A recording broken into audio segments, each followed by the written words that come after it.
है जे सत्तू ठंडा होता गर्मियों च लोग ज्यादातर यही पीते हैं। ठीक है। है आलू बहारा, ठीक है। ये भी बहुत चंगी चीज है सर गर्मियों च। इधर क्या फायदा? इसका फायदा है कि लोग काफी जूस पीते हैं, ये आके घर जूस बना सकते हैं। अच्छा अगे?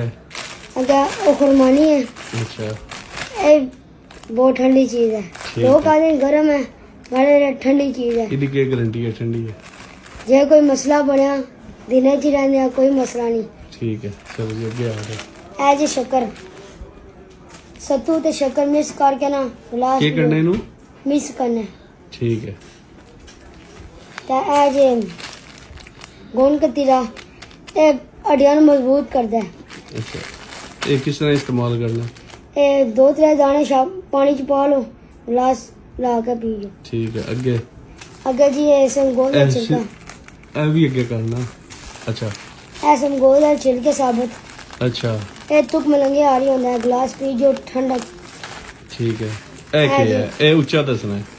ये तुत मलंगा, क्या चीज है? तुत मलंगा, नहीं ऊंचा बोलना रिकॉर्ड हो सही। तुत मलंगा है। ठीक है। इधर क्या फायदा है? ये ठंडा हो जाए, गिलास में आकर पियो सेहत का।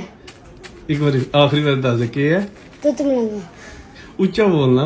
तुत मलंगा, ए हाथ ते थले कर। हुन दस के है? तुत मलंगा। ठीक है।